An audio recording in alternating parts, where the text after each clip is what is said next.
बोले सतगुरु महाराज की सच्चे दरबार की।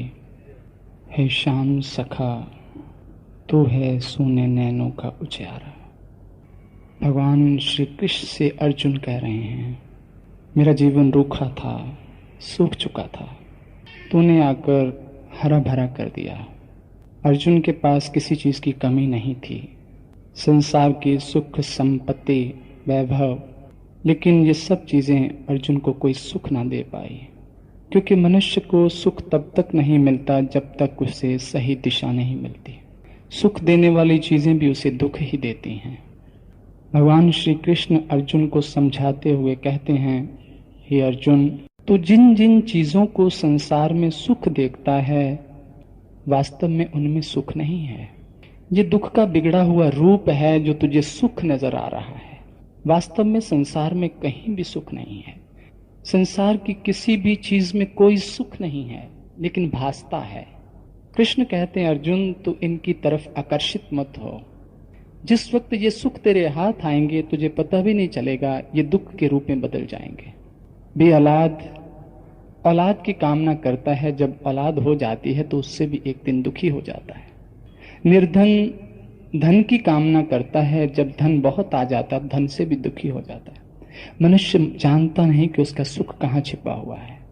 महापुरुष यही बताने आते हैं, इंसान तेरा सुख कहाँ है और तू ढूंढ कहाँ रहा है। तेरी शांति कहाँ है और तू उसे ढूंढ कहाँ रहा है। तेरे पास दिशा नहीं है, मार्ग नहीं है। गोस्वामी तुलसीदास जी रामायण में समझाते हैं, श्रुति प्राण सब ग्रंथ कहाई, रघुपति भक्ति बिना सुख नहीं। अगर सुख है तो भक्ति में है, अगर सुख है तो ईश्वर में है, क्योंकि वो सुख का सागर है। संसार उसकी परछाई है। परछाई आपको सुख नहीं दे सकती, वास्तविकता ही सुख दे सकती है। इसीलिए गोस्वामी समझाते हैं कि अगर तू सुख चाहता है, श्रुति वेद भी कहते हैं, ग्रंथ भी कहते हैं, परमात्मा की भक्ति के बिना तुझे कहीं शांति नहीं मिलेगी। बड़ी एग्जाम्पल्स देते हैं। कमठ पीठ जाम में ही बहु बारा, बंध्या सुत बरु काहू मारा। फूले नभ बरु बहु विधि फूला, जीव न लहे सुख हरि प्रतिकूला। गोस्वामी तुलसीदास जी कहते हैं कि मान लीजिए कि कछुए की पीठ पर बाल उग गए। वैसे तो उग नहीं सकते, कठोर होती है। कहते मैं मान लेता हूं, एक समय के लिए मान लेता हूं कि ऐसा होना संभव है। बंध्या सुत, कहते मैं ये भी मान लेता हूं कि एक बांझ स्त्री के बच्चे ने किसी को मार दिया। वैसे तो पॉसिबल नहीं है, लेकिन मान लेते हैं। कहते मैं ये भी मान लेता हूं कि आकाश में फूल खिल गए, जबकि खिल नहीं सकते, जमीन पर खिलते हैं, आकाश में भी खिल गए। कहते ये भी मैं मान लेता हूं। जीव ना लहे सुख हरि प्रतिकूला, लेकिन गोस्वामी तुलसीदास जी कहते ये नहीं मैं मान सकता कि कोई परमात्मा से प्रतिकूल होकर सुखी हो गया। तृष्णा जाए बरु बहुविध जलविद पाना। वो कहते मैं मान लेता हूं कि इंसान की किसी की तृष्णा, मृग की तृष्णा मिट गई। वो कहते मैं मान लेता हूं कि एक खरगोश के सिर पर सींग आ गए, बरु जामई सस शीस बिछाना। कहते मैं मान लेता हूं अंधकार बरु रबही निसाबे, कि अंधकार ने सूरज को भगा दिया, जबकि होता उल्टा है कि सूरज अंधकार को भगाता है। कहते मैं इम्पॉसिबल चीज को भी मानता हूं, अंधकार बरु रबही निसाबे, राम विमुख न जीव सुख पावे। जिस इंसान को परमात्मा से जुड़ने की दिशा नहीं मिली, वो कभी सुखी नहीं हो सकता।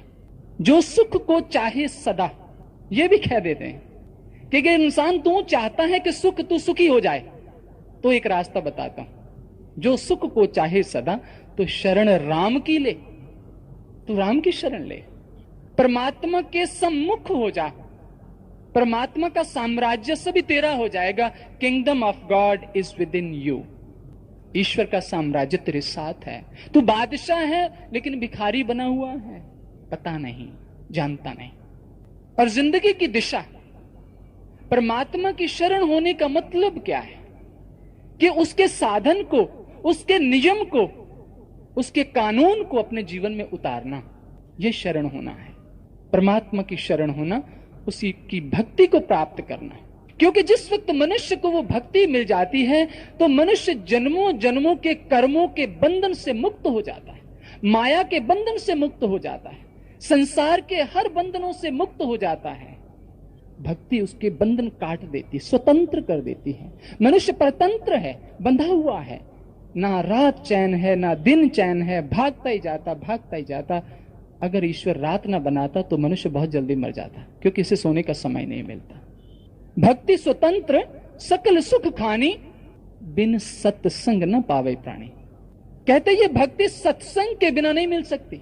सत्संग का अर्थ, जब तक तुम सत्य के साथ संग नहीं कर लेते, सत्य के साथ जुड़ नहीं जाते, तब तक सुखी नहीं हो सकते। सत्संग का अर्थ ये नहीं कहना कि हम काफी विचार विमर्श करते हैं जी, हम रोज पार्क में जाकर सत्संग कर लेते 2 घंटे, वो सत्संग नहीं। यहां गोस्वामी तुलसीदास जी कहते हैं, जब तक सत्य के साथ आपका संग नहीं होता, आप स्वतंत्र नहीं है, और कैदी इंसान, गुलाम इंसान हमेशा दुखी रहता है। खुश तो स्वतंत्र इंसान होता है। आगे कहते, पुण्य पुंज बिन मिले न संता। एक एक शर्त लगा रहे हैं, कंडीशन जोड़ते जा रहे हैं। अब सत्संग कैसे होगा? पुण्य पुंज बिन मिले न संता। वो संत जो सत्य को साथ जोड़ता है, ये भी ईश्वर की कृपा से मिलेगा, ये भी आपके प्रेम से मिलेगा, आपकी खोज से मिलेगा, आपकी लगन से मिलेगा। क्या जैसे आप संसार के लिए रोते हैं, कभी ईश्वर की याद में रोए? जैसे संसार के लिए भागते हैं, कभी ईश्वर के लिए भागे? सुबह ऑफिस जाते हैं ना, तो भागे जाते हैं, टिफिन भी छोड़ देते, नाश्ता भी छोड़ देते, बस ना निकल जाए, एब्सेंट लग जाएगी, 200 रुपया कट जाएगा। यहां चिल्ला चिल्ला के 1 घंटा गाने वालों का गला फट जाता है। आराम से आते, क्या है, क्या लेना भगवान से, क्या देगा, सुन लेंगे थोड़ी देर बैठ के। क्योंकि हम परमात्मा को इंपॉर्टेंस ही इतनी देते हैं, तो परमात्मा आपको भी इतनी इंपॉर्टेंस दे रहा है जितनी कि आप उसको देते हैं। पुण्य पुंज बिन मिले न संता, सत संगत संस्कृति कर अंता। जिस इंसान के जीवन में सत्संग हो जाएगा, संस्कृति का अर्थ होता है जन्म मरण के बंधन को भी कट जाना। इतना बड़ा काम करता है, इतना बड़ा हथियार है सत्य का संग, ईश्वर का संग हो जाना। लेकिन ईश्वर का संग हो तो कैसे हो, कैसे करें? हमारा मन जो जन्मों जन्मों के कर्म और संस्कारों से मलिन हो चुका, जो कि ईश्वर का ही रूप था। मन तू ज्योत स्वरूप है, अपना मूल पछाण। तो तू परमात्मा का रूप था, लेकिन कर्मों के द्वारा तू इतना मैला हो गया, तेरा असली रंग ही छिप गया। जब कपड़ा बड़ा मैला हो जाता है तो धोबी के पास भेजा जाता है, उसकी मैल निकाले, चाहे थापियों से निकाले, चाहे सोडे में उबाले, चाहे कुछ करे, लेकिन उसकी भी एक टेक्निक है। शरीर की मैल उतारने की तो बहुत तरीके हैं बाहर। आप अच्छे से अच्छा साबुन लगाते हैं, नहाते हैं, लेकिन मन नहीं साफ हो सकता इस तरह से। शरीर को पवित्र करने के लिए आप तीर्थों पर जाते हैं, पता चाहे है या नहीं है, पर देखा देखी हम तीर्थ पर जरूर जाते हैं। जरूर कहते कि हम हर साल वहां जाते हैं। क्या मन शुद्ध हो गया? सारी जिंदगी भी वहीं रहें तब भी मन शुद्ध नहीं हो सकता। तभी बुल्ले शाह कहते, जे रब मिलदा नात्या तोत्या, तब मिलदा डडुआ बछियां, डडुआ मछियां। जे रब मिलदा जंगल बेले, तब मिलदा गौआ बछियां। वो कहते, बुल्ले शाह रब ओनू मिलदा नीता जिन्हां दियां सचियां। मिलता किसे है? अरे नीयत को कैसे साफ करना है, मन को कैसे साफ करना, इसकी टेक्निक भी अंदर ही है, बाहर नहीं है। मन को धोने का, शरीर को धोने के तो बाहर बहुत तीर्थ हैं, लेकिन मन को धोने का तीर्थ कहां? एक बार कोई तीर्थ जा रहा था, रास्ते में कबीर बैठे थे, पूछ लिए कहां जा रहे हो? तीर्थ जा रहा हूं महाराज, आप भी चलिए। वो कहते मेरे पास तो टाइम नहीं है। ये एक तुमड़ी है, तुमड़ी जानते होंगे, तुम्मा बोलते हैं पंजाबी, बड़ा कड़वा होता है, जहर की तरह। कहते इसको ले जा, इसको भी तीर्थ स्थान करवा नहा। कहते ठीक है, ले गया। पानी में, गंगा के पानी में 10-20 मिनट रखा, खूब अच्छी तरह ले आया। जब वापस लाया उसको कहते काट तो इसे। काटा, कहते जुबान पे लगा, जहर जैसा कौड़ा। कहते तेरी भी कड़वाहट निकल गई या नहीं? अभी इसके अंदर से कड़वाहट नहीं निकली। जहर तो मनुष्य के अंदर है, जिस वक्त वो फूटता है तो मनुष्य कैसे बाहर खून खराबा कर देता है। अंदर मन को कैसे शुद्ध करना है, गोस्वामी तुलसीदास जी इसका भी तरीका बताते हैं। कहते मुद्द मंगलमय संत समाजु, जो जग जंगम तीर्थ राजू। मुद्द मंगलमय कहते कल्याणकारी और आनंददायक संतों का समाज है, संतों का समाज। जो जग जंगम, जो कि एक चलता फिरता तीर्थ है, जो मन को शुद्ध करता है, शरीर की कोई चिंता नहीं है, मन को शुद्ध करता है। जो जग जंगम तीर्थ राजू, और वो कहते सबसे बड़ा तीर्थ है महापुरुषों का संग, सबसे बड़ा तीर्थ है। हमारे शास्त्र कहते 68 तीर्थ महापुरुषों के चरणों में निवास करते हैं। सिद्ध भी करूंगा, अभी बताऊंगा भी कैसे। वो कहते राम भक्ति जहां सुरसरी धारा, कहीं महापुरुषों की संगत हो रही हो तो वहां ब्रह्म की चर्चा चलती है, सत्संग चलता है। कहते ये गंगा की धार है जो आपके मन पर चोटें मार रही है। इंसान उठ जाग, लानत है तेरे जीवन पर, तू अपना काम कर। राम भक्ति वो चर्चा ईश्वर की एक गंगा की धारा है। सरसई ब्रह्म विचार प्रचारा, कहते महापुरुषों की संगत में सरस्वती,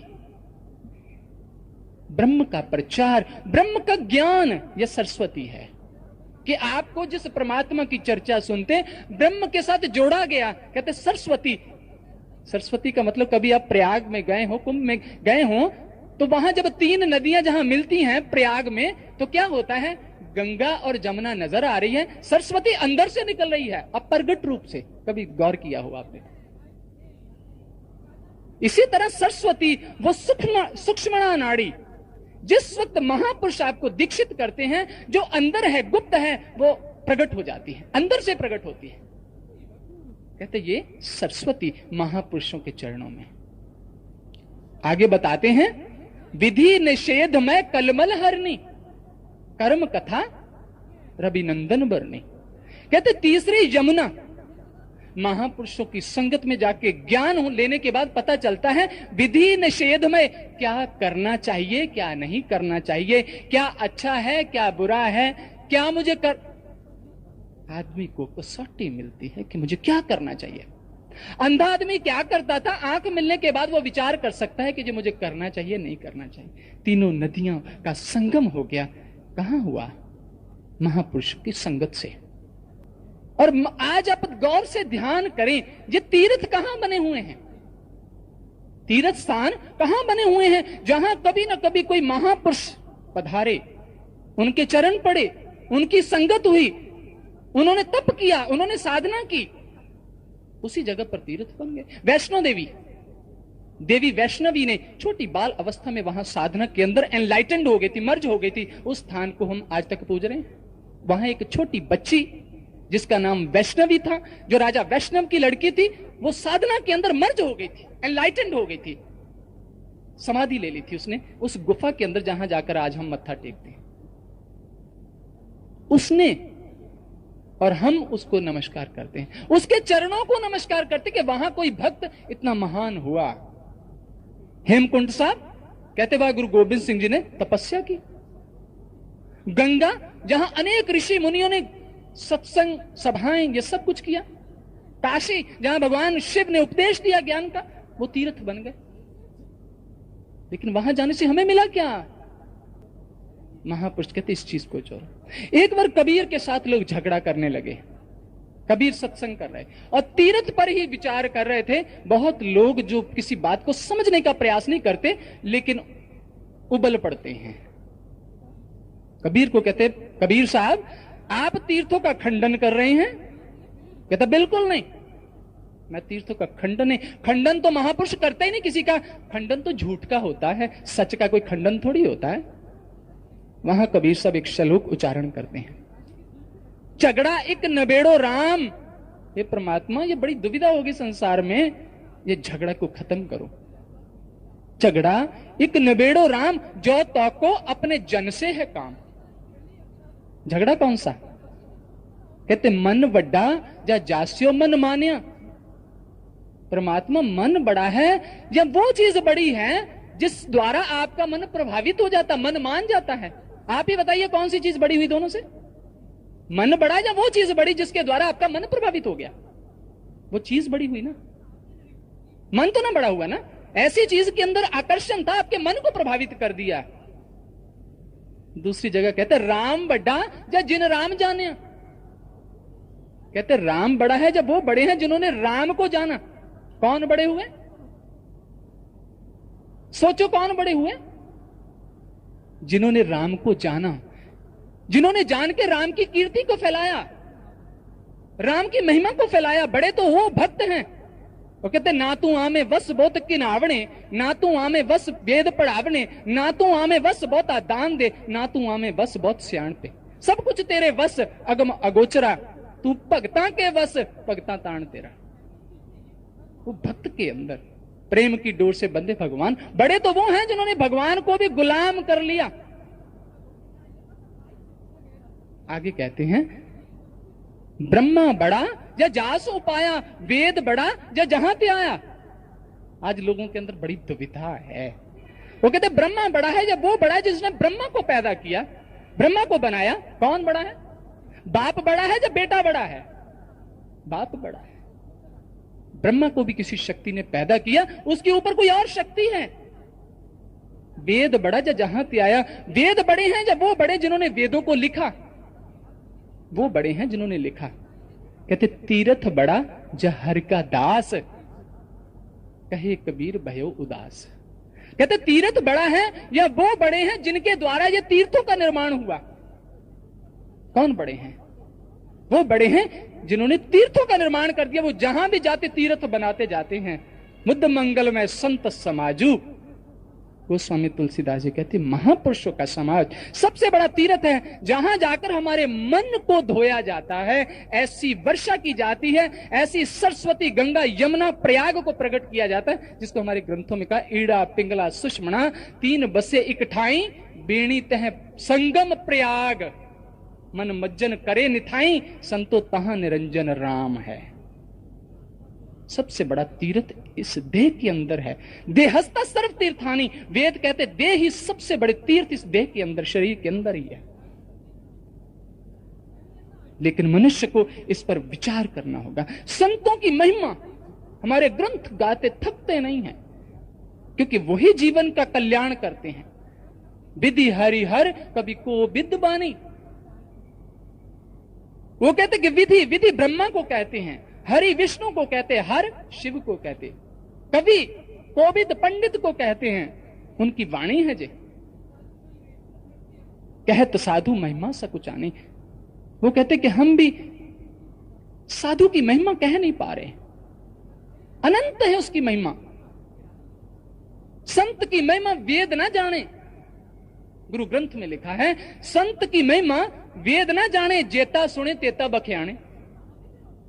महापुरुषों की संगत, जिस इंसान को कोई ऐसे महापुरुष मुर्शद, कामल मुर्शद, पूर्ण संत मिल जाए, उसकी जिंदगी की नई शुरुआत हो जाती है। जीवन का कल्याण शुरू हो जाता है। मनुष्य की यात्रा अमृतत्व की ओर शुरू हो जाती है, वरना तो मृत्यु की ओर ही भाग रहा है। महापुरुष समझाते हैं इंसान के जीवन में संत का पदार्पण जब तक नहीं होता, मनुष्य क्या जिंदगी से मिलाप नहीं होता। वो जिंदगी से नावाकिफ ही रहता है। जीता तो जरूर है, एक शरीर को लेकर जीता है, जिस शरीर के अंदर जिंदगी नहीं अभी आई, क्योंकि जिंदगी बंदगी का नाम है। और जिस जीवन के अंदर संत का पदार्पण होता है, उसकी जिंदगी आरंभ हो जाती है। हमारे ग्रंथों में लिखा गुरु की कितनी आवश्यकता है जीवन के अंदर, बहुत आवश्यकता है। कबीर साहब एक बात कहते हैं, कहते बिन सतगुरु उपदेश सुर नर मुनि नहीं निस्तरे। ब्रह्मा विष्णु महेश सगल जीव को गने, खोजो सतगुरु संत जीव काज को चाहूं। मेटो भव का अंक आवागमन निवारूं। इससे स्पष्ट और क्या बोले, इससे ज्यादा और क्या कहें। हम ही विचार ना करें तो कसूर किसका है। वेद कुतेब कहो मत झूठे, झूठा जो ना विचारे। जो विचार नहीं करता, वो कहते कि बिना संत के सानिध्य के, बिना महापुरुषों की शरण से सुर नर मुनि नहीं निस्तरे।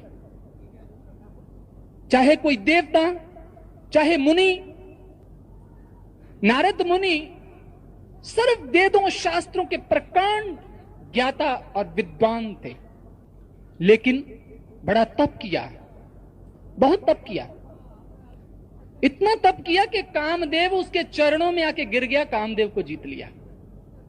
जिस वक्त नारद देखते हैं कि मेरे अंदर इतनी शक्ति आ गई, कामदेव मेरे चरणों में गिर पड़ा, जिस कामदेव को भगवान शिव को जलाना पड़ा, भगवान शिव ने उसको खत्म किया कामदेव को, आज वो कामदेव मेरे चरणों में पड़ा, मेरी शक्ति तो शिव से भी महान है। अहंकार आ गया।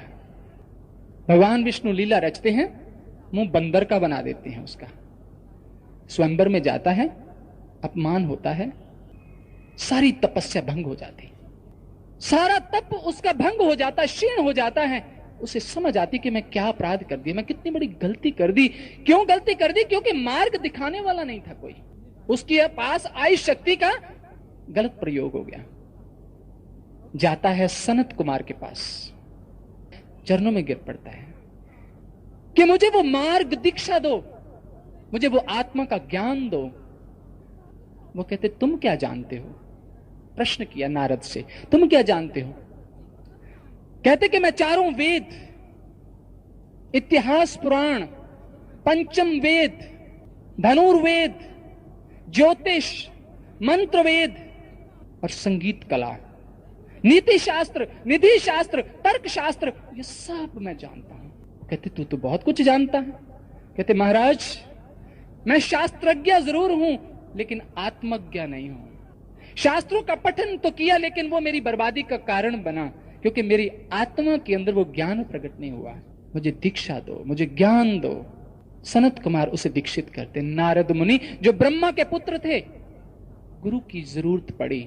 सुर नर मुनि नहीं निस्तरे, ब्रह्मा विष्णु महेश सगल जीव को गने, समस्त जीवों को ये उपदेश दे रहे हैं ब्रह्मा विष्णु महेश। खोजो सतगुरु संत, किसको कह रहे हैं? हमित को तो कह रहे हैं।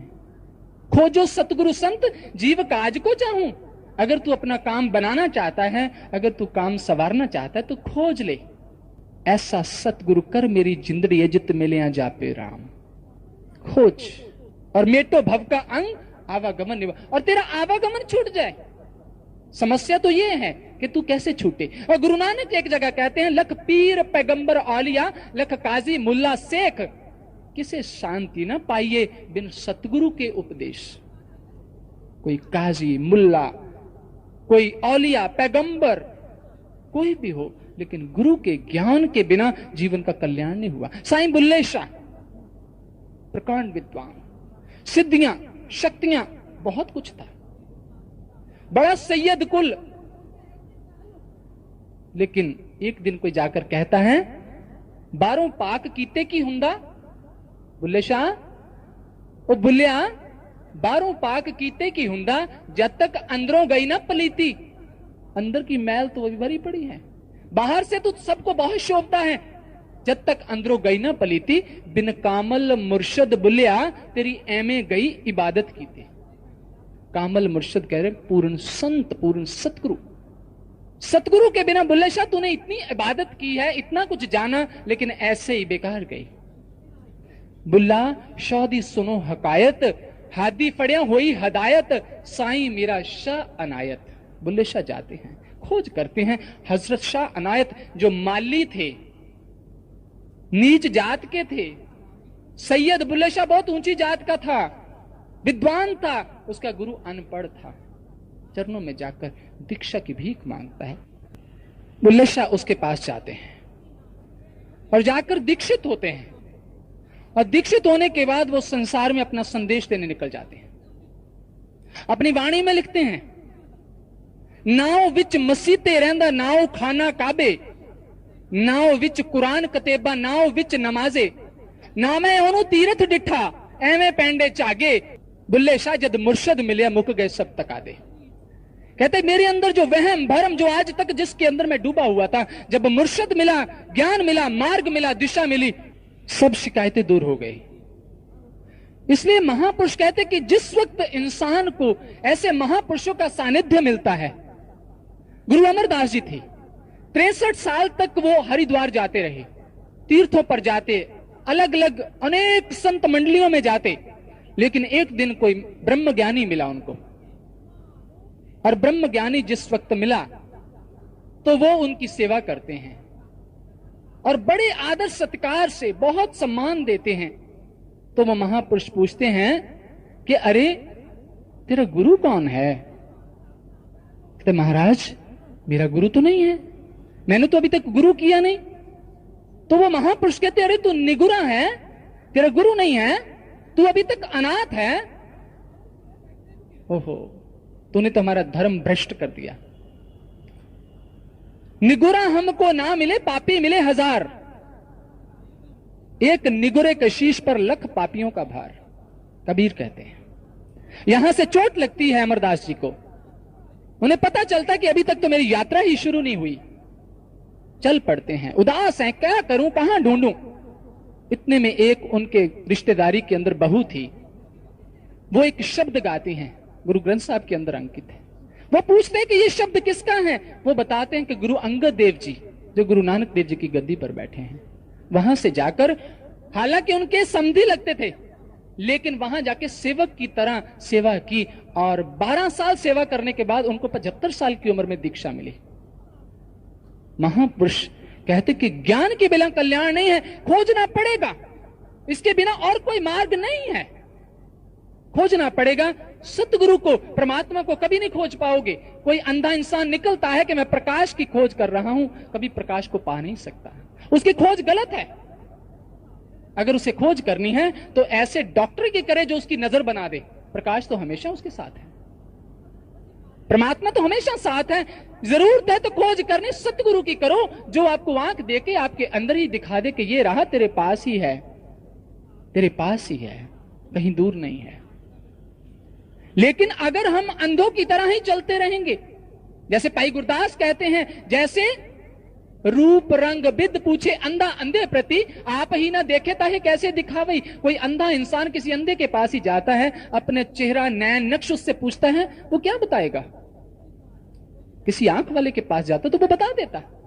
मार्ग पूछने जाते हो जो खुद भी नहीं जानते, उससे मार्ग पूछो जो जानता है और जो जना भी देगा। लेकिन आज दुनिया के अंदर ऐसा भी है, लोग खुद मार्ग नहीं जानते लेकिन लोगों को रास्ता जरूर दिखा रहे हैं।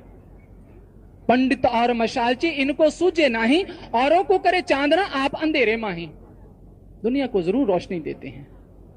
एक बार की बात है कि एक स्कूल के अंदर इंस्पेक्शन थी। इंस्पेक्शन, स्कूलों में इंस्पेक्शन होती है ना, तो टीचर, सभी टीचर अपनी अपनी क्लास को अच्छी तरह कर रहे हैं, मेकअप कर रहे हैं कि इंस्पेक्शन होनी है, हमारा रिकॉर्ड अच्छा है। एक क्लास के अंदर एक लड़का बड़ा महान नालायक था। टीचर जाकर, अध्यापक उसके पास जाकर कहता, भाई तू बड़ी शरारत करता है, तू हमेशा सारे उल्टे काम करता है, अच्छा होगा तू कल स्कूल ही मत आना, क्योंकि तू कुछ ना कुछ गड़बड़ करेगा। वो कहता, नहीं अध्यापक जी मैं नहीं करता, श्रीमान मैं नहीं करता। वो दूसरे दिन आया, बड़े शांत होकर सब बैठे, इंस्पेक्टर भी आया इंस्पेक्शन करने। अचानक इंस्पेक्शन करने उसी क्लास में पहले चला गया। किताब टेबल पर पड़ी थी, किताब देखता है।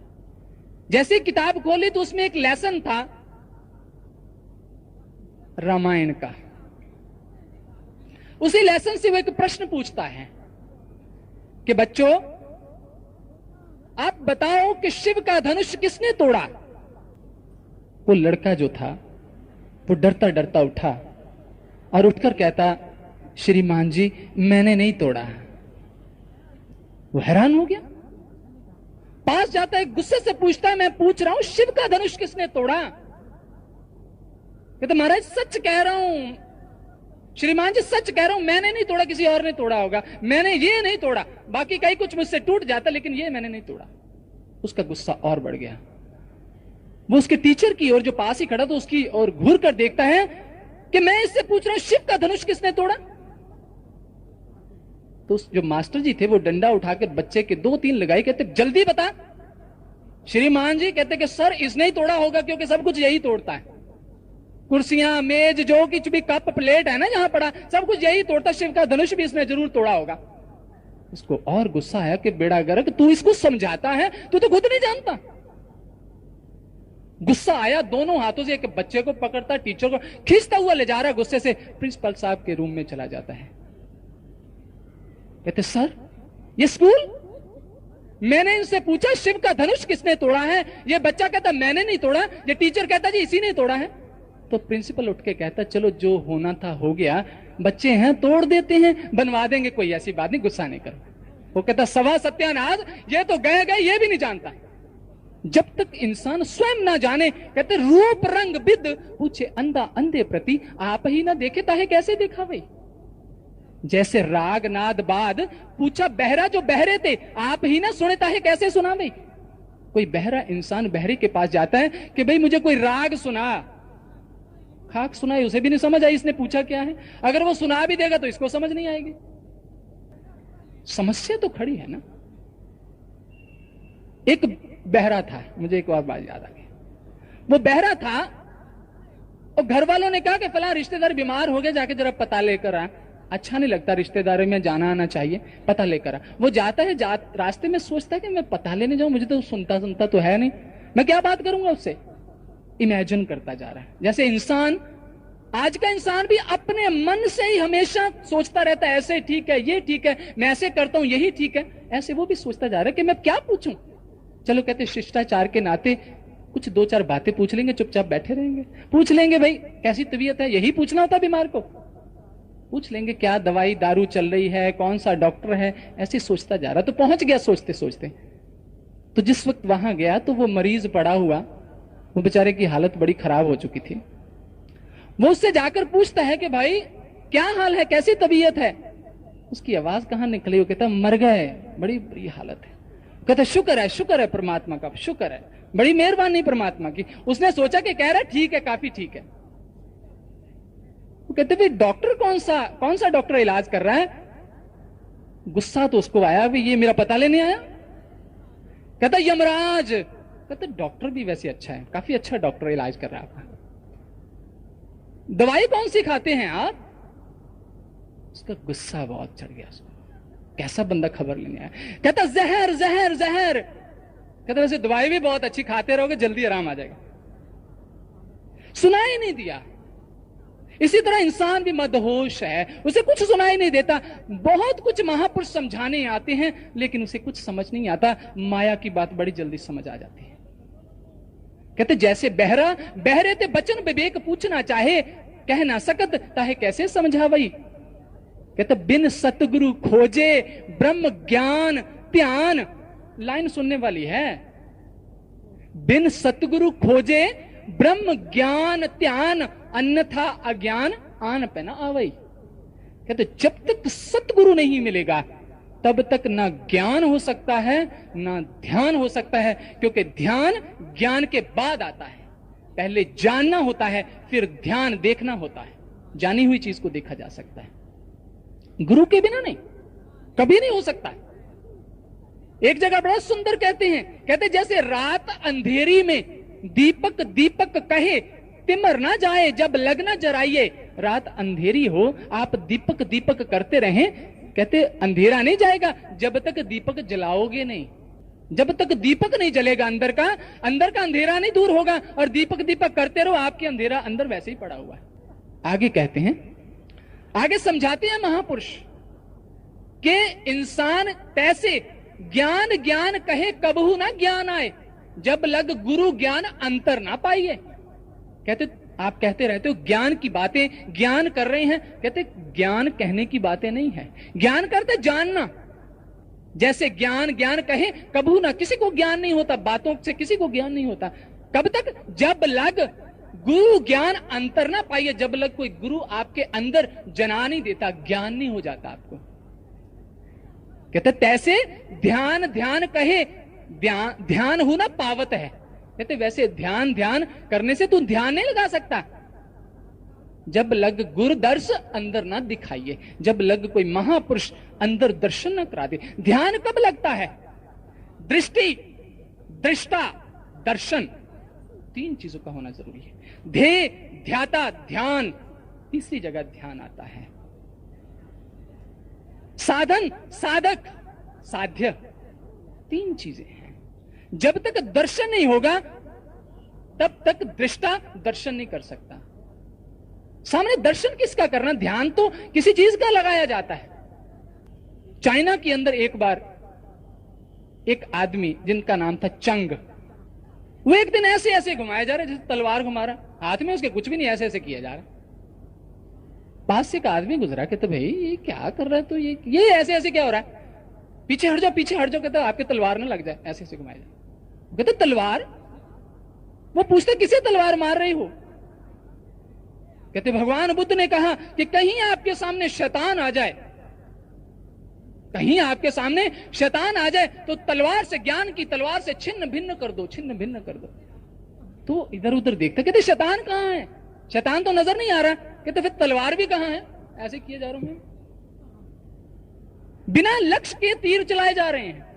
शैतान आगे नहीं, तलवार चलाए जा रहे हैं। ध्यान कर रहे हैं लेकिन आगे कुछ है तो नहीं।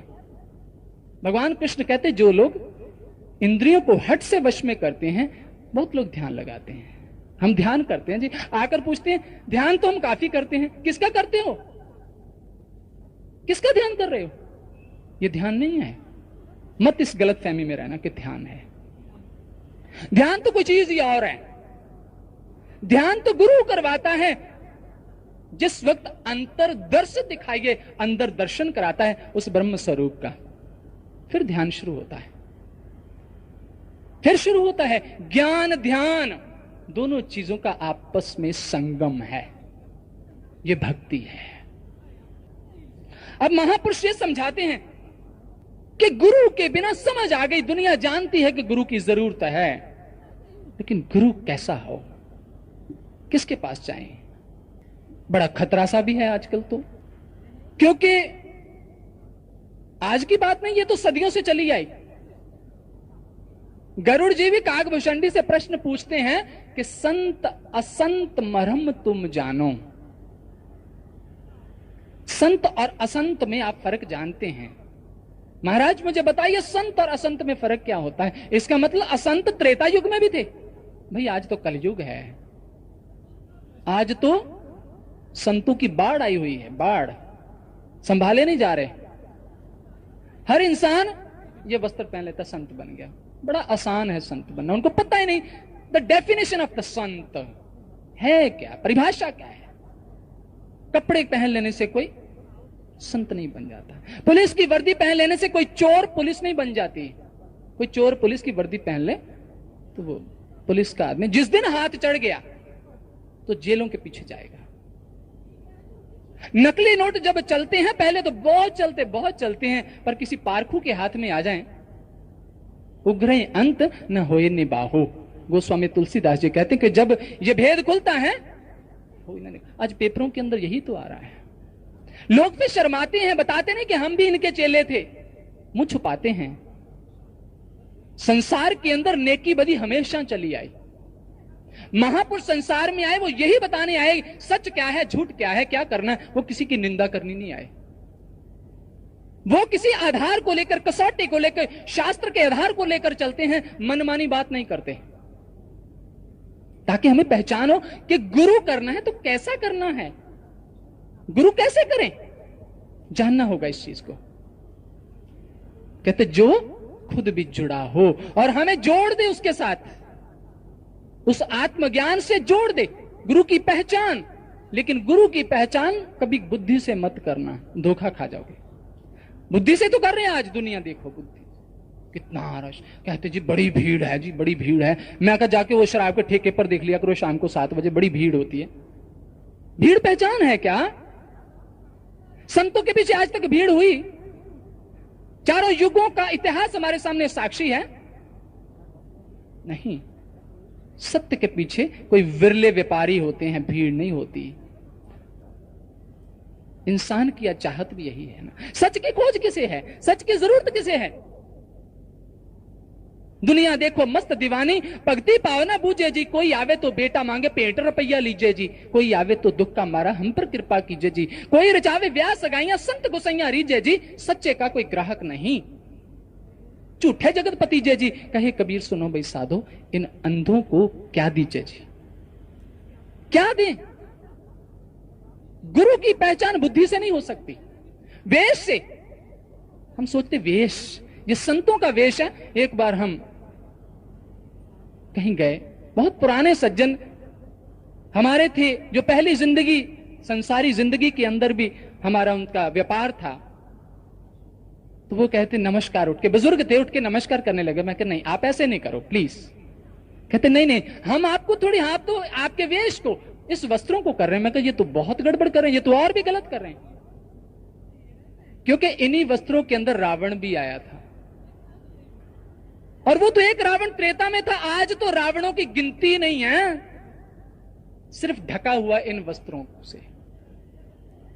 वस्त्रों से किसी की पहचान मत करना, धोखा खा जाओगे। और आज धोखा भी इसीलिए हो रहा है। उजला सा लिबास पहनकर, चेहरा है नूर वाला, कई कहते हैं जी नूर भी बड़ा है जी, बड़ा नूर है। क्या पहचान? जिस संत के चेहरे पे नूर बड़ा, मैं तो नूर नहीं, अंगूरी नूर है, वो अंगूर खाते हैं खूब, वो नूर है। संत की पहचान ये नहीं है। संत की पहचान करनी है, करनी।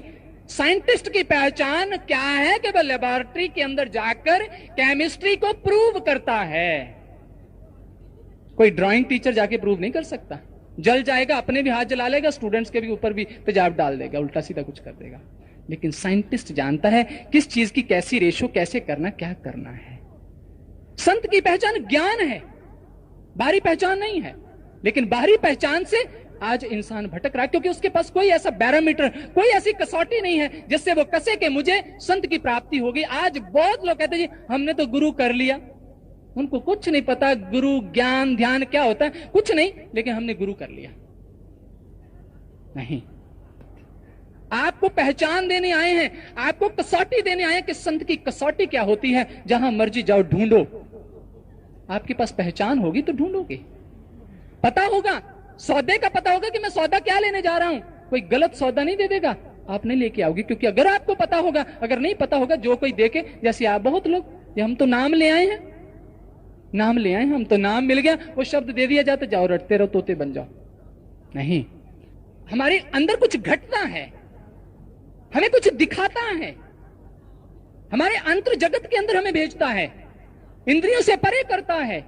संत करनी करता है, कथनी नहीं, समझाता नहीं है, दिखाता है, शिक्षा नहीं देता, दीक्षा देता है।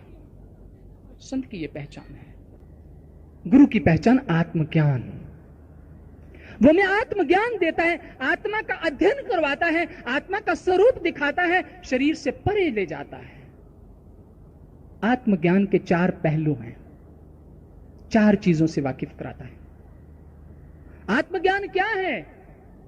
भगवान कृष्ण अर्जुन को समझाते हैं कि अर्जुन, कोई इंसान अपनी वासनाओं की पूर्ति के लिए, अपने स्वार्थों की पूर्ति के लिए जितने भी देवी देवताओं को पूजता है, वास्तव में वो मुझे ही पूज रहा है, लेकिन उसकी ये पूजा अविधि पूर्वकम है। अविधि पूर्वकम कहते इससे उनको जीवन के मोक्ष का फल नहीं मिल सकता। सांसारिक संतुष्टि कोई हो सकती है, क्योंकि वो फल भी मैं ही देता हूं, लेकिन वो मुझे नहीं जानता, उसकी श्रद्धा उन्हीं देवी देवताओं से जुड़ी हुई है। ये समझने वाली बात है। 7वें अध्याय को कभी उठाकर पढ़कर देखना कि कृष्ण क्या कह रहे हैं और हम क्या कर रहे हैं। उल्टा कर रहे हैं, पूजा उनकी कर रहे हैं, लेकिन सब कुछ उल्ट कर रहे हैं। जो वो कह रहे हैं वो नहीं कर रहे हैं अपने मनमानी। तो सुख कहां से मिल जाएगा? फिर कहते जी भक्ति बहुत करते, बड़े दुखी हैं। दुखी तो रहेंगे, क्योंकि पता ही नहीं है। भगवान कृष्ण कहते कि सभी का फल मैं ही देता हूं, लेकिन वो मुझे नहीं जानते, उनकी श्रद्धा उनसे जुड़ी रहती। भगवान कृष्ण जहां मैं कह रहे हैं, यहां सुप्रीम पावर को संबोधित कर रहे हैं, क्योंकि अर्जुन को दीक्षा दे रहे हैं, समझा रहे हैं। इसलिए आत्मा का ज्ञान, भगवान कृष्ण यही कह रहे हैं, नाना शास्त्र पढ़े लो का अर्जुन, कितने भी शास्त्रों का अध्ययन कर ले, आत्मा का ज्ञान नहीं हो सकता। नाना देवत पूजनम, जितने मर्जी देवी देवताओं की पूजा कर ले, क्योंकि भगवान ने उनको भी थोड़े अधिकार दिए हुए हैं। जैसे एक मैनेजिंग डायरेक्टर होता है कंपनी का, जनरल मैनेजर को इतनी पावर है, डिप्टी मैनेजर को इतनी पावर है, मैनेजर को इतनी पावर है, अकाउंटेंट को उसने अधिकार, राइट्स दिए हुए हैं। उस राइट्स से ज्यादा वो कुछ नहीं कर सकते। पर एक इंसान का संबंध मैनेजिंग डायरेक्टर से हो गया, क्योंकि जो बाकी भी दे रहे हैं वो मैनेजिंग डायरेक्टर की आज्ञा से तो दे रहे हैं, लेकिन वो पिक्चर से बाहर है। इसलिए हमारी आस्था उसी डिप्टी मैनेजर या उन्हीं तक जुड़ी रहती है, लेकिन उनके पीछे भी कोई है, कर तो वो रहा है। आत्मज्ञान कहते हैं, आत्मज्ञान बिन पार्थ सर्व कर्म निरर्थकम। अर्जुन, आत्मा के ज्ञान के बिना तेरे सारे कर्म बेअर्थ हैं, निरर्थ हैं, जीवन के कल्याणकारी नहीं। क्योंकि ऋते ज्ञानेन मुक्ति, आध्यात्मिक ज्ञान के बिना जीवन का कल्याण नहीं हो सकता। आत्मा का ज्ञान। अब आत्मा का ज्ञान है क्या? गुरु की पहचान क्या है? हमें उस दुकानदार से जाकर सौदा क्या मांगना? आत्मज्ञान के 4 पहलू हैं। सबसे पहला पहलू कि आत्मा का रूप प्रकाश है, परमात्मा अनंत प्रकाश है, उसी के प्रकाश शक्ति से दुनिया की हर चीज चमक रही है।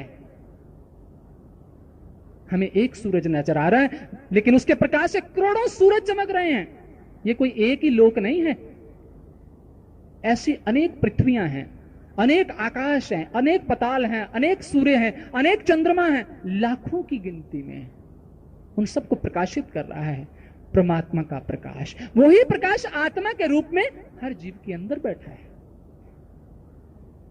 और जिस वक्त गुरु अपना प्रैक्टिकल प्रयोग शुरू करता है तो सबसे पहले हमारे अंधकार जगत के अंदर प्रकाश करता है, दृष्टि खोलता है, दिव्य दृष्टि देता है।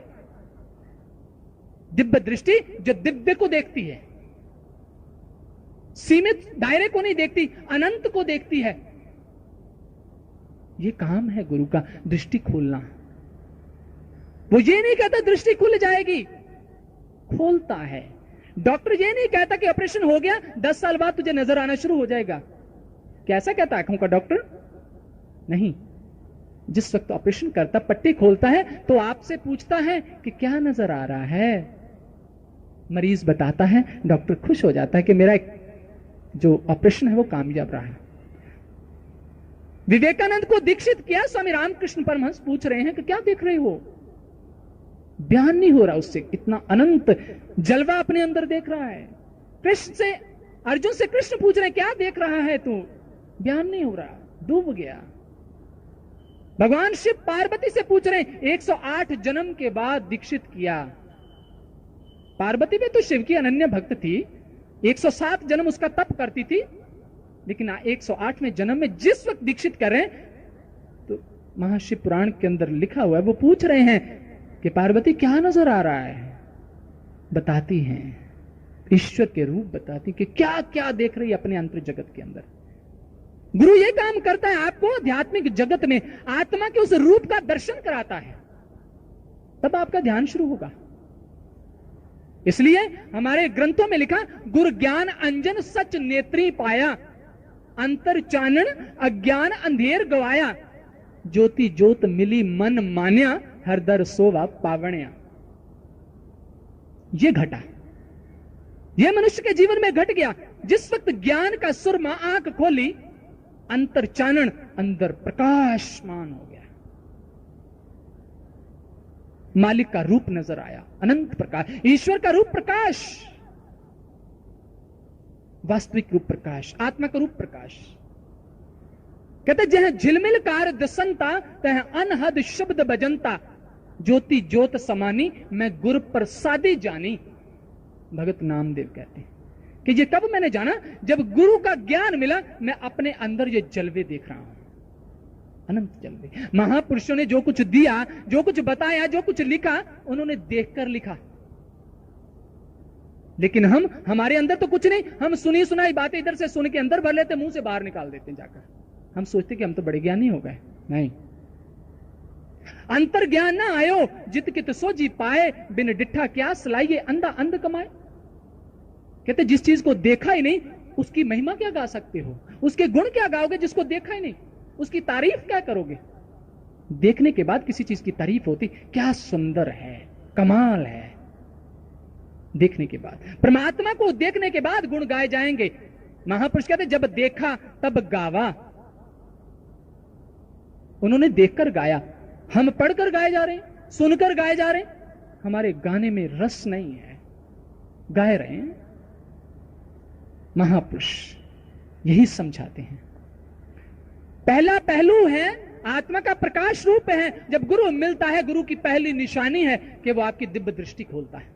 उसी वक्त खोलता है, पूछता है आपसे क्या नजर आया। दूसरा पहलू है ब्रह्मनाद। आपके अंदर अनंत तरह के नाद, जिसे ब्रह्म का नाद कहा, अनाहद नाद कहा, जिसकी कोई हद नहीं है, अनलिमिटेड, ऐसा नाद हमारे अंदर हो रहा है। जिस वक्त गुरु मिलता है, हमारा मन उसमें ठहरता है, बहुत कुछ अंदर हो रहा है।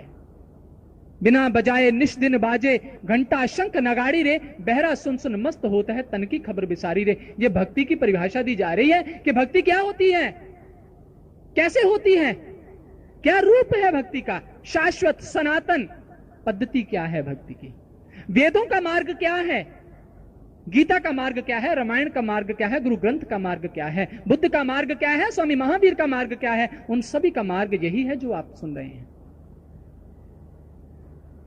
ब्रह्मनाथ, हर इंसान उसको अंदर से सुनता है।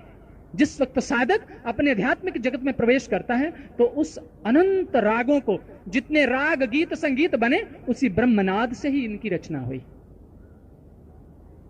तीसरा पहलू है नाम, परमात्मा का नाम। परमात्मा का नाम क्या है, यह सबसे बड़ी कंफ्यूज्ड बात है। इंसान इतना कंफ्यूज्ड है कि नाम, लोग मिलते हैं, हमने नाम लिया हुआ चाहिए, वो सोचते कि कोई नाम या कोई शब्द किसी को दे दिया, हमने परमात्मा का नाम ले लिया, गुरु कर लिया। किसी को कह दिया ओम नमो शिवाय जपा कर, वो जप रहा है। ओम एक है जो सर्वव्यापक है, सर्वअंतर्यामी है, सर्वशक्तिमान है। उकार आकार मकार, ओम का अर्थ ये है। नमः नमस्कार, शिवाय उस शक्ति को नमस्कार। लेकिन उस शक्ति को तो देखा है ही नहीं, बोल रहे हैं। कोई कृष्ण को मानने वाला तो जाते हैं, वो कहते तू ओम नमो भगवते वासुदेव ये मंत्र जपा कर। नाम ये नहीं है परमात्मा का, ये तो बनाए गए हैं। ये तो जब इंसान बना, इंसान ने भाषाओं का निर्माण करके ये नाम रखे। परमात्मा का नाम कोई रख सकता है? परमात्मा ने सबकी रचना की और रचना करने वाले ने परमात्मा का नाम रख दिया। क्या बेटा भी कभी बाप का नामकरण करता है? अंधकार, अज्ञानता, पता नहीं है। परमात्मा का नाम तो तब भी था जब सृष्टि की रचना ही नहीं हुई थी। परमात्मा का नाम मतलब क्या? कोई नाम नहीं है जैसे टिंटू बिंटू हमने बाहर रखे हुए हैं बच्चों के।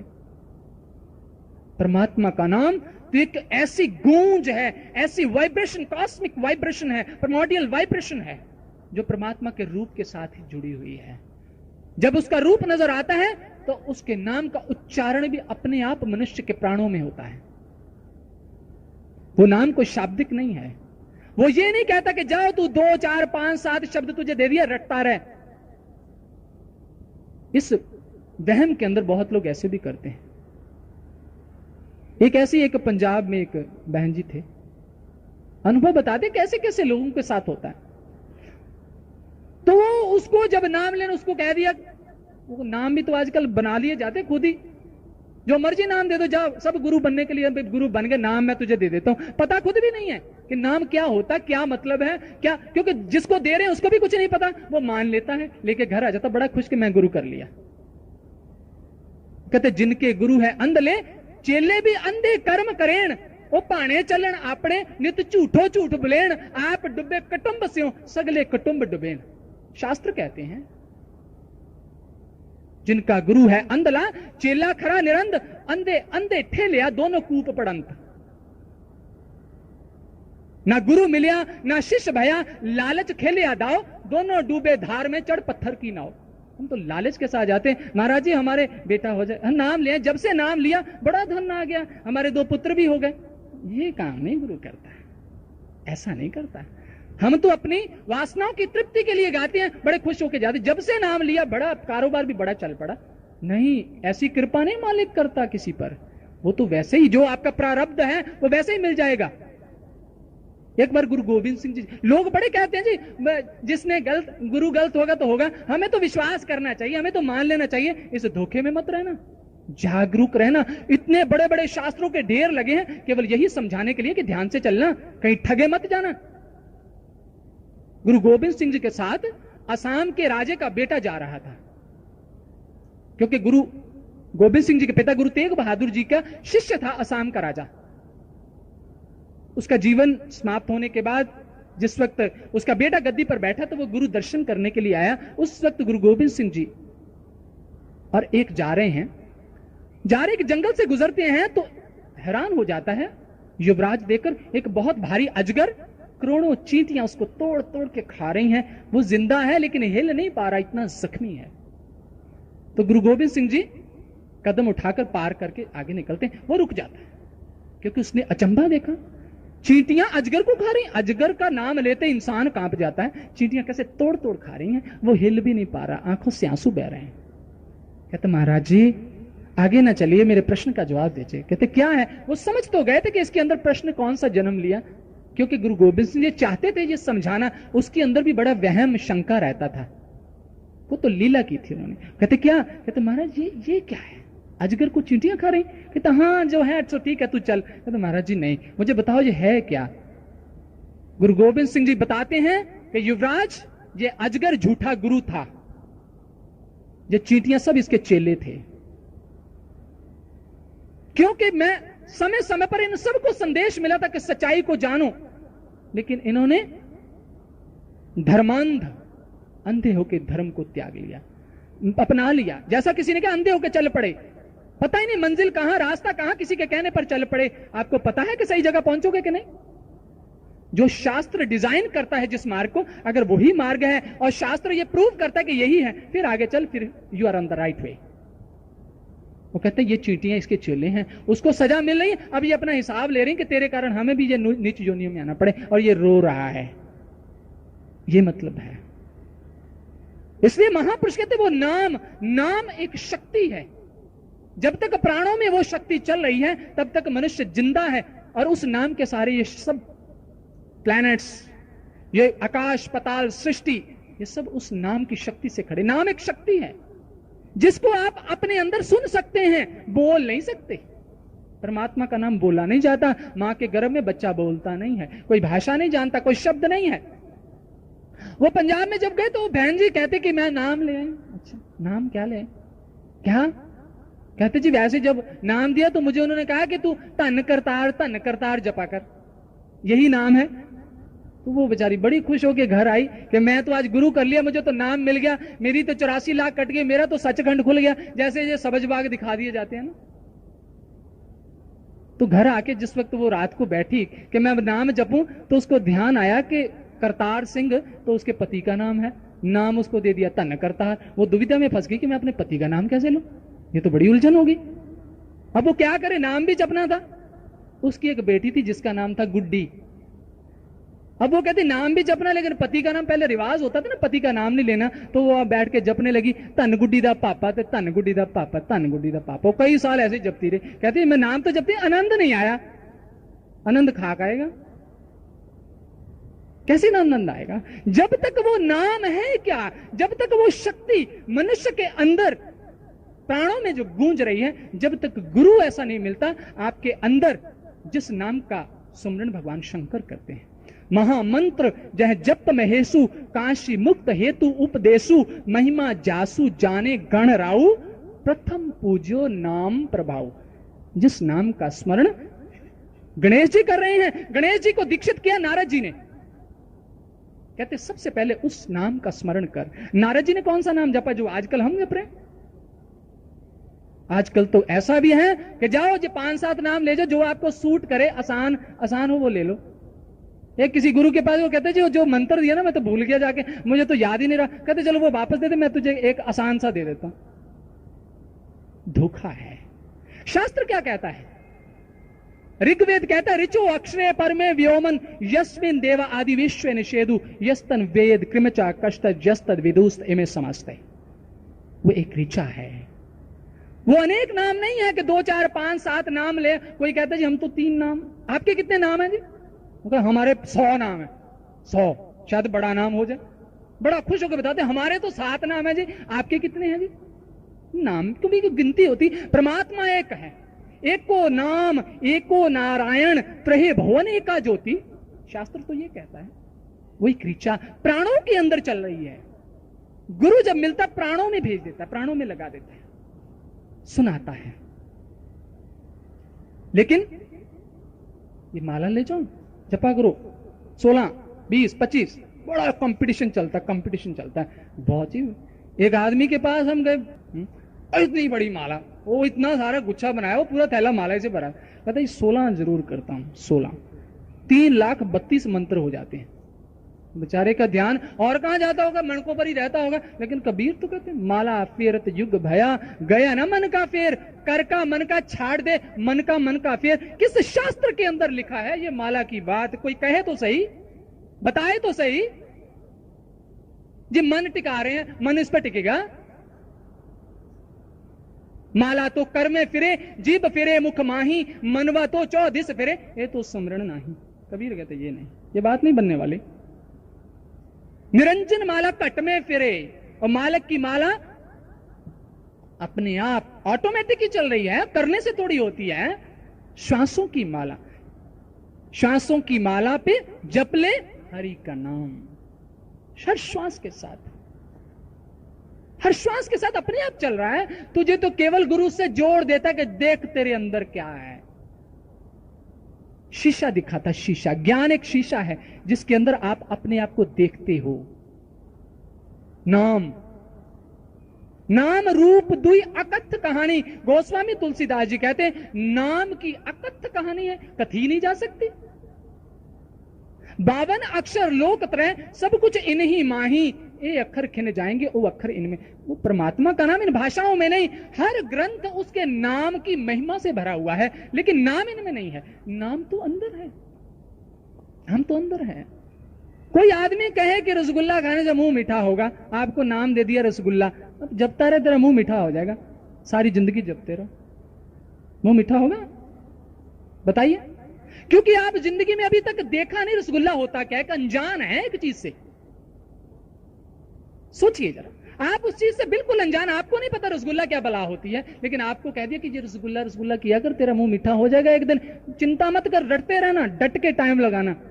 वो चाहे सारी जिंदगी क्या 10 जन्म भी करता रहे, तब भी उसका मुंह मीठा नहीं होगा, क्योंकि वो जानता नहीं बला क्या है। कोई सामने आकर रखता है कि ये रसगुल्ला, हैरान हो जाता है, ये रसगुल्ला सफेद, इसको रसगुल्ला कहते दिखा दे जरा, खाऊं, खाया तो मीठा, वो सब नाम शाम भूल गया। कहते इसके तो खाने में मिठास है, जपने में नहीं। परमात्मा का नाम तो अंदर चल रहा है, जुड़ने में मिठास है, वो तो अपने आप चल रहा है परमात्मा का नाम। चौथी चीज वो अमृत। गुरु जिस वक्त दीक्षित करता है तो हमें उस अमृत का पान कराता है। शिव के सिर पर देखा होगा ना गंगा की धारा निकल रही, ये एक इंडिकेशन है, वो गंगा की धारा आपके अंदर अमृत बरस रहा है। झिम झिम बरसे अमृत धारा, मन पीवे सुन शब्द विचारा। अमृत का पान, ये चारों चीजें आप हर धार्मिक स्थान पे देखते होंगे, मंदिर में, मस्जिद में, गिरजा में, कहीं भी, चर्च में। प्रकाश, कहीं दिया है, कहीं मोमबत्ती है, कहीं चिराग है, कहीं कुछ है, प्रकाश का प्रतीक। ऋग यजुर्वेद प्रकाश का प्रतीक, सामवेद संगीत का प्रतीक, ब्रह्मनाद का प्रतीक, अनहद वाणी का प्रतीक, इनर म्यूजिक, नगमे इलाही, अल्लाह के नगमे। ऋग्वेद नाम का प्रतीक, हर जगह कोई ना कोई पाठ चलता है, पाठ। हम कहते कि पाठ हो रहा है, लेकिन कौन से पाठ की महापुरुष बात कर रहे हैं? कर से माला ना पेरू, जीव न वरन उचारो रे, अखंड पाठ होत घट माही। अखंड जो खंडित नहीं होता, अखंड पाठ होत घट माही, ताकि और निहारो रे। कहते अंदर निहार, अखंड पाठ तो तेरे अंदर चल रहा है। ये सब उसका प्रतीक। और चौथी चीज अमृत, आपको चरणामृत दिया जाता है, हॉली वाटर, चश्मे इलाही, जाबे हिम। ये क्या चीजें हैं? प्रतीक हैं।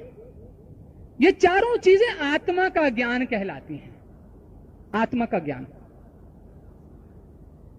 एक प्रश्न किया था कुछ दिन पहले कि बहुत बहनें करवा चौथ का व्रत रखती हैं,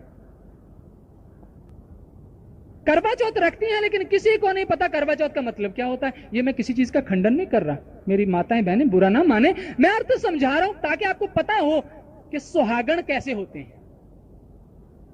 किसी से पूछो करवा चौथ का मतलब क्या है, सुहाग के लिए, सदा सुहागण रहने के लिए। बात तो ठीक है लेकिन दिशा गलत है।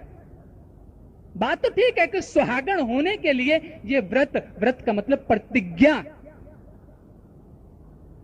प्रतिज्ञा क्या, करवा करो चौथ, इन चारों का अभ्यास बार बार करो। चारों चीजों का, चारों वेदों का निचोड़, ये जो आपको ज्ञान, आत्मा का ज्ञान बताया, प्रकाश, ब्रह्मनाद, नाम और अमृत, करवा चौथ, चारों का बार बार सुमरण करो, साधना करो। करते करते करते करते आपकी आत्मा उस ब्रह्म से लीन हो जाएगी, सुहागण हो जाएगी, सुहागण हो जाएगी। कभी जीव भी कोई सुहागण रहा? एक न एक दिन तो पति को जाना ही है इस दुनिया से, लेकिन हमने अंदर की बात बाहरी संसार से जोड़ दी। आत्मा को सुहागण होना है कि बार बार उसे जन्म ना लेना पड़े। उसी के साथ जिस तरह से एक लड़की है, दुनिया के हर सुख उसे मायके में मिल जाए, लेकिन पति के चरणों में आकर उसे चाहे रूखी रोटी मिले वो सुखी रहती है, सुहागण कहलाती है। बिंदी लगाती है, बिंदी सुहागण का प्रतीक है कि इसका ये नेत्र खुल गया है, ये अंदर उस पिता, उस पति से, परमात्मा से मिल गई। क्योंकि परमेश्वर सबका पति है, परमेश्वर। लेकिन आजकल हमने उल्टी बात कर दी, पति ही परमेश्वर है, क्योंकि परमेश्वर बनने का बहुत शौक है पतियों को भी ना। डांटते हैं क्या भगवान का नाम लेना, मैं ही तेरा परमेश्वर हूं। भाई तुम भी पत्नियां ही हो, परमेश्वर तो सबका एक ही है, परमात्मा। एक पुरुष इस जग माही और सगली नार सबाई। ग्रंथ कहते हैं एक ही पुरुष संसार में है, बाकी सब नारियां, क्योंकि आत्मा को नारी रूप में कहा गया। सुहागण आत्मा को होना है कि उसको ब्रह्म ज्ञान मिले, आत्मा का ज्ञान मिले, और स्मरण करते करते करते उसकी आत्मा का श्रृंगार हो। हमारी माताएं बहनें श्रृंगार करती हैं उस दिन।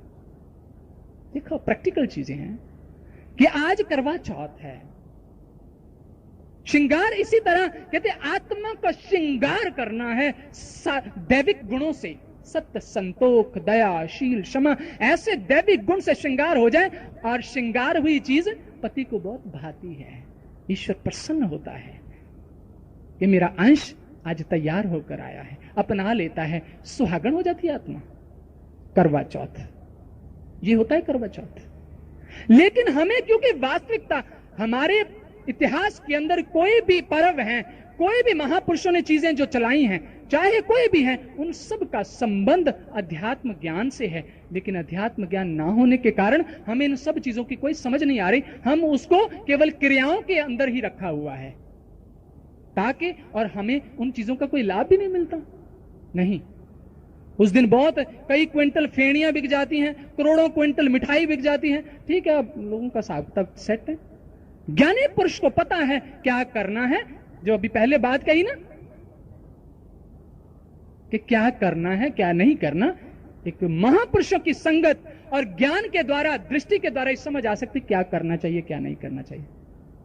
इसलिए जीवन के अंदर जब तक हमारे पास दृष्टि नहीं है, ज्ञान नहीं है, हमारे जीवन का कल्याण नहीं हो सकता। संसार की हम कितनी भी भक्ति करें, भगवान कहते हैं उसका फल मैं उसको जरूर दे देता हूं, और उसका फल संसार तक सीमित है। उसका फल का आत्मा के साथ कोई संबंध नहीं है।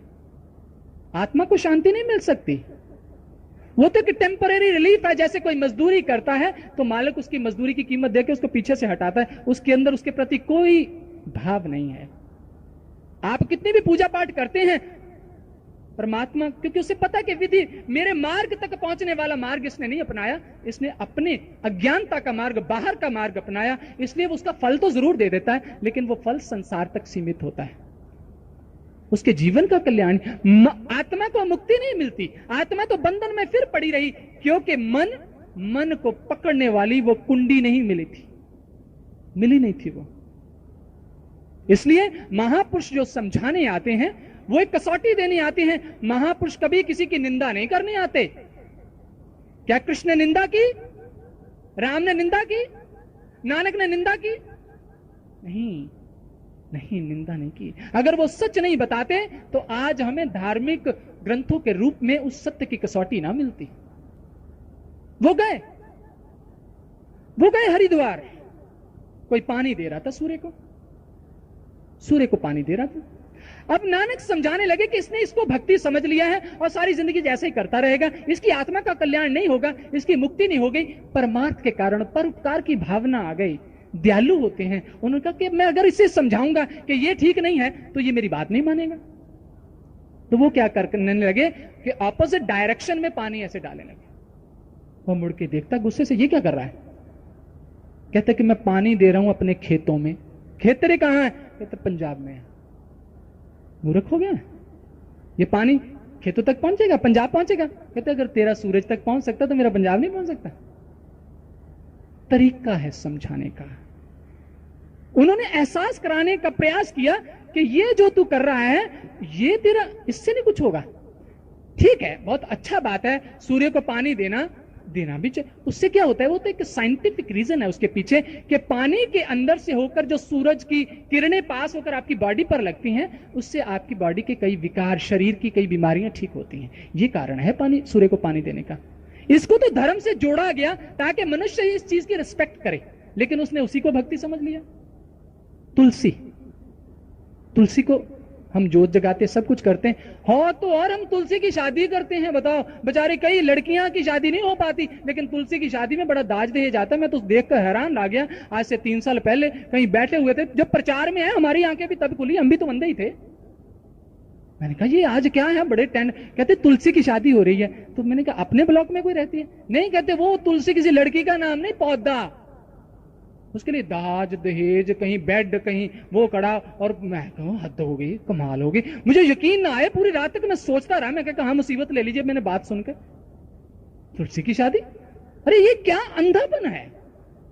तुलसी क्या है? एंटीसेप्टिक है।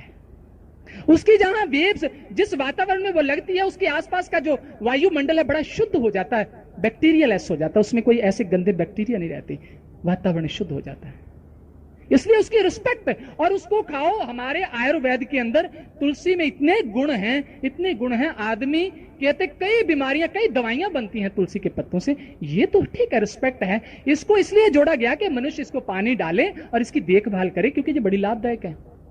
पीपल को पानी डालते हैं क्यों? हमने भक्ति समझ लिया, दीपक जलाए, ये कर रहे हैं, मत्था टेका, धीरे धीरे वहां मंदिर बन जाता है, चलो छुट्टी। नहीं, पीपल एक ऐसा पेड़ है जो 24 घंटे ऑक्सीजन देता है। बाकी कोई पेड़ ऑक्सीजन 24 घंटे नहीं देता, और ऑक्सीजन मनुष्य के लिए बहुत जरूरी है। इसलिए पीपल को भगवान कृष्ण कहते हैं मैं पेड़ों में पीपल हूं, क्योंकि उसके अंदर श्रेष्ठता है। वो मनुष्य के लिए ही जी रहा है, 24 घंटे उसके लिए एक ऐसी गैस पैदा कर रहा है जो उसके सांस लेने में जरूरी है। अनेक ऐसी चीजें जो हम करते तो हैं लेकिन पता नहीं है, क्योंकि हमारे पास वो ज्ञान नहीं है, वो दृष्टि नहीं है, और इसीलिए लोग हमें मिसगाइड करते हैं। तो जैसा हो जाएगा, ये हो जाएगा, वहम, भय। अज्ञानता से भय पैदा होता है, भय से भ्रम पैदा होते हैं। महापुरुष अज्ञानता के अंधकार को मिटा देते हैं। ना भय रहा, ना भ्रम रहा, चिंता ही कोई नहीं है।